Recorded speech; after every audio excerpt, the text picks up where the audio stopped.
మొన్నటిదాకా ఈ వైసీపీ వాళ్ళు నీచంగా హేళన చేసిన ఒక వ్యక్తి, ఒక యంగ్స్టర్, ఆల్మోస్ట్ కుర్రోడు, ఈ రోజున దేశ ప్రధానితో ప్రశంసలు పొందే స్థాయికి ఎదిగేశాడు.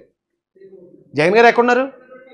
ఎప్పుడన్నా జగన్ గారిని మోడీ గారు ఇలాగ ప్రశంసించడం, ప్రధాని ప్రశంసించడం మనం ఎప్పుడన్నా చూసామా?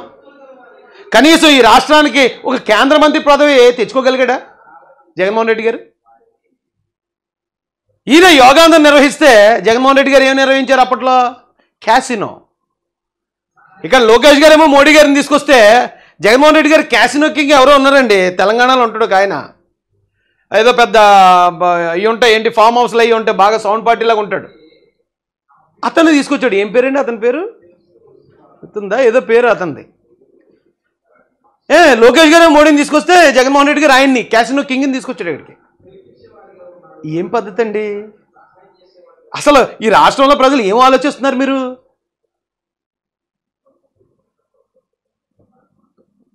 ఆ వైసీపీని సపోర్ట్ చేసే వాళ్ళకి చెప్తున్నానండి, ఎటు చూడండి. ఏపీ ప్రభుత్వం CIA AP joint consultative forum తొలి సమావేశం, సిఐఏ వాళ్ళతో సమావేశం. మనం ఇందులో నారా లోకేష్ గారు, అలాగే టీజీ భరత్ గారు, వీళ్ళు ఎలాంటి వర్క్స్ చేస్తున్నాడండి ఆయన? అన్నీ ఒప్పందాలే. స్నైడర్ ఎలక్ట్రిక్ సంస్థ ఒప్పందం చేసుకోవటం, ఏమండి? వరాకిల్తో ఏపీఎస్ఎస్డిసి కీలక ఒప్పందం చేసుకోవటం, foundation for LG electronics new unit at Sri city, renewable energy investors వాళ్ళతో మీటింగ్. ఇవన్నీ ఇప్పుడు ఈ మధ్యలో చేసినాయి. నేను ఎప్పుడుకో ఆయన గెలిచిన దగ్గర నుంచి ఏం చేశాడు చూపించట్లే. ఈ గెలిచిందే ఇప్పుడు మొన్న జగన్మోహన్ రెడ్డి ఈ గొడవలో కుట్రల్లో అల్లర్లు చేస్తూ ఉంటే అదే సమయంలో నారా లోకేష్ గారు చేస్తున్న డెవలప్మెంట్ చూపించాను. ఇప్పుడు ఆయన ఆల్రెడీ మొన్న కేంద్రం ఢిల్లీకి కూడా వెళ్ళాడు. ఢిల్లీకి వెళ్ళి ఇంకే చాలా ప్రోగ్రామ్స్ ఉన్నాయి, ఇవన్నీ చూపించడానికి టైం కూడా సరిపోదు. ఢిల్లీకి వెళ్ళి ఎవరెవరు వెళ్ళారనుకున్నారు? ఢిల్లీకి నారా లోకేష్ గారితో టీం వెళ్ళింది. దాంట్లో పెమ్మసాని చంద్రశేఖర్ రెడ్డి గారు ఉన్నారు, పెమ్మసాని చంద్రశేఖర్ గారు ఉన్నారు, మా అన్న మా ఎంపీ గారు సానా సతీష్ గారు ఉన్నారు, కేసినేని చిన్ని గారు ఉన్నారు, ఏమండి? ఇలాంటి ఒక యంగ్ టీం వెళ్ళింది. కేంద్ర ప్రభుత్వంలో ఉన్న మొత్తం మన మంత్రులందరినీ కలిశారు. ఈ రాష్ట్రానికి కావాల్సిన ఏంటి, ఏం తీసుకురావాలి, ఈ రాష్ట్ర అభివృద్ధి కోసం మనం ఏం పని చేయాలి, అహోరాత్రులు ఇదే పని మీద ఉన్నారండి. ఇప్పుడు పనిచేసే వ్యక్తుల్ని చూసినప్పుడు వాళ్ళని అప్రిషియేట్ చేయకపోయినా పర్లేదు, వాళ్ళని తిట్టడం ఏంటండి? ఏం బతుకండి ఇది? వాళ్ళ మీద దుష్ప్రచారం చేయటం, అదేదో రెడ్ బుక్ రాజ్యాంగాన్ని ఇప్పుడు లోకేష్ గారు నడిపించేస్తున్నారని జగన్ గారు గోల చేస్తున్నాడు ఏంటంటే నాకు అర్థం కాదు. పోనీ అతను ఏమైనా చేస్తున్నాడా? అతను ఏమైనా సైలెంట్గా ఉన్నాడంటే రప్ప నరికింతాడంట. 8 సముద్రాల అవతలంలో లాక్కొచ్చి గొడ్లోడు తీసి పోలీసు వాళ్ళు నిలబెడతాడట ఇక్కడ. అలాంటి వ్యక్తి ఇలాంటి మాటలు మాట్లాడుతున్నాడండి. అయితే వీళ్ళు మళ్ళీ చెప్తున్నాను, మేము అధికారంలోకి వస్తే పీకుతామని వాడు ఎవడన్నా ఉంటే ఖచ్చితంగా ఇప్పుడు పీకించేసుకుంటాను మీరు. ఎందుకంటే ఇప్పుడు అధికారంలో మేమున్నాం.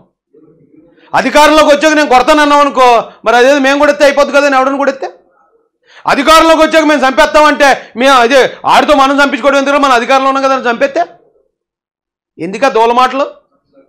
మాటే చేడు తీసుకొస్తుంది, చేసేది లేదు, పీకేది లేదు, ఏమీ లేదు. కానీ చంపేస్తాం అన్నారనుకో, అవతలడు కాదు భయస్తుడు అనుకో, ఒడియో ఆడు చంపేసేదాకా మనం ఉంటాం ఎందుకు, మనమే చంపేస్తే బాగుంటుంది కదా అనుకుంటారు. అర్థమవుతుందండి? ఇంత గొప్ప నిర్మాణాత్మకమైన పని ఆంధ్రప్రదేశ్ కోసం నారా లోకేష్ గారు తీసుకెళ్తా ఉంటే ఆయన అంటానికి కనీసం సిగ్గేస్తుంది ఎవరికన్నా, కనీసం బుద్ధి పనిచేస్తుందా మీకు? ఇంకా బండబుద్ధులు ఎటాలని ఉంది మిమ్మల్ని. కానీ మీరు ఇప్పుడు ఓడిపోయి ఉన్నారు కాబట్టి, బాధలో ఉన్నారు కాబట్టి నేను ఆ స్థాయిలో ఆడుకోవట్లేదు మీతోటి. కనీసం కొంచెం బుద్ధి బుర్ర వాడండియా. మీరు ప్రతిపక్షంలో ఉన్నారు, ప్రతిపక్షంలో ఉన్నప్పుడు ప్రతిపక్షంలోకి వెళ్ళిన చచ్చిపోలేదు కదా, ఏమని బతికే ఉన్నారు కదా, ఎమ్మెల్యేలుగా ఉన్నారు, డబ్బులు అప్పుడు సంపాదించిన డబ్బులు ములుగుతూనే ఉన్నాయి. సైలెంట్గా ఉండండి కొన్ని రోజులు. సైలెంట్గా ఉంటే రాష్ట్రాన్ని అభివృద్ధి చేయాల్సింది చేస్తారు. ఆ రాష్ట్రం అభివృద్ధి చెందకుండా, అమరావతి అభివృద్ధి చెందకుండా ఎన్ని తప్పుడు పనులు చేయాలో, ఎంత దుష్ప్రచారం చేయాలో అంత చేస్తున్నారా బాబు. మీ అధికారం కోసం రాష్ట్రాన్ని నాశనం చేస్తున్నారా? మీ అధికారం కోసం ఇక్కడ పిల్లలకి ఉద్యోగాలు రానివ్వకుండా చేస్తున్నారా? జగన్మోహన్ రెడ్డి ఉద్యోగాలు ఇచ్చాడు, 5,000 రూపాయలు ఉద్యోగాలు. మరి నారా లోకేష్ గారు వచ్చి ఇప్పుడు టీచర్ ఉద్యోగాలు లేకపోతే కానిస్టేబుల్ ఉద్యోగాలు. ఈ గవర్నమెంట్ ఉద్యోగాల్లో 5,000తో పోల్చుకుంటే 100 రెట్లు గొప్ప ఉద్యోగాలు అవి. ఆ కుటుంబం ఎప్పుడైతే ఒకడు గవర్నమెంట్ ఎంప్లాయ్ అయ్యాడో అతను ఒకడే కాదండి, తరతరాలు కూడా నిలబడిపోతాయి వాళ్ళ కాళ్ళ మీద వాళ్ళు. అలాంటి స్థాయి పనులు చేసుకెళ్తున్నారు వాళ్ళు.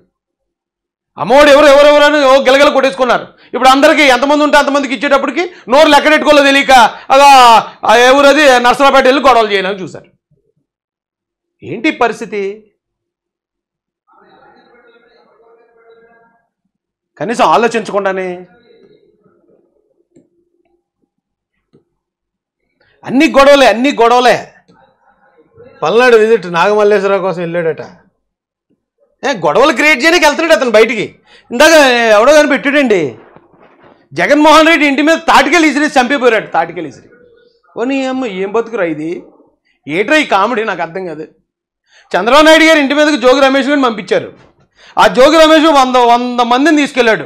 దాదాపు ఒక 20-30 వాహనాలు వేసుకుని ఇది మారణాయుధాలు పట్టుకుని వెళ్ళాడు. అప్పుడు చంద్రబాబు నాయుడు గారు వెళ్ళండిరా, రేపు పిల్లలరా మీరని వదిలేసాడు.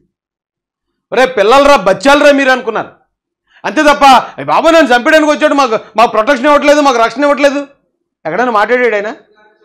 ఊరే తాటి చెట్టు మీద తాటికే పడితే జగన్ రెడ్డి మీద చంపేయడానికి వేసారా? ఎవడన్నా జగన్ రెడ్డిని తాటికెత్తు చంపుతాడా? అంతకుముందు గులకరాయితో చంపేనా చూసారా అన్నారు.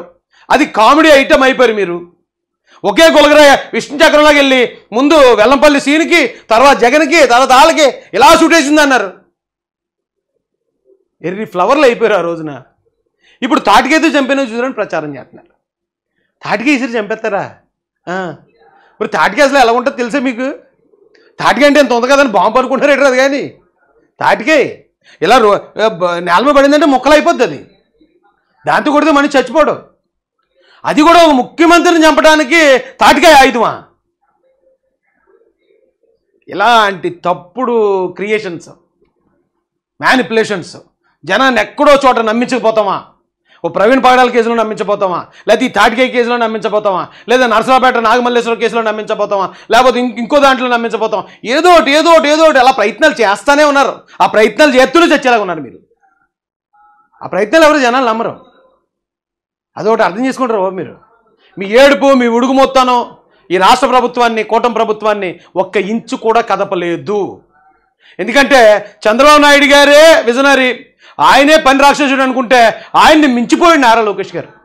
మీకు ఇప్పుడు చూపించిన లోకేష్ గారి పేజ్ చూడండి. ఏ రోజైనా ఆయన డెలిగేట్స్తో కాన్ఫరెన్స్లోనో లేకపోతే ఒప్పందాల్లో లేకుండా ఏ రోజైనా ఖాళీగా ఉండడమో చూడండి. అంత బాగా పనిచేసే వాళ్ళని కూడా మీరు బాగా పనిచేస్తున్నారని అలాగే మెచ్చుకునే బుద్ధి లేదు మీకు. కనీసం ఈ తప్పుడు ప్రచారం అన్న మానంటారు. తప్పున్నా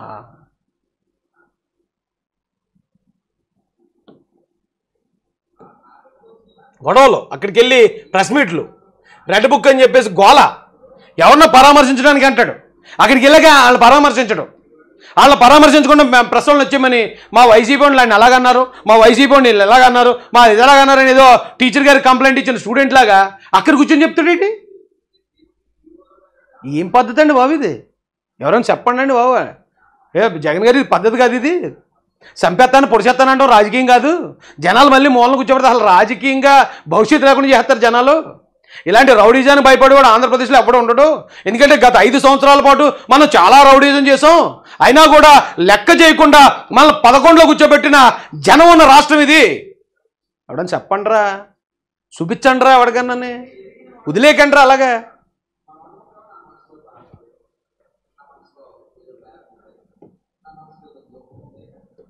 బుచ్చి గారు ఒకటి దొరికేసింది, ఇంకా బుచ్చి చౌదరి గారి గురించి. దాని గురించి ఇప్పుడు పోలోమని బాబు చంపేస్తానంటాడా? అయ్యి బాబు అంత మాట అనేసాడా? వీళ్ళు అనొచ్చు, వీళ్ళు నరికేస్తాం, చంపేస్తాం, పొడి చేస్తాం, కాల్ చేస్తాం, ఎన్నని అనొచ్చు.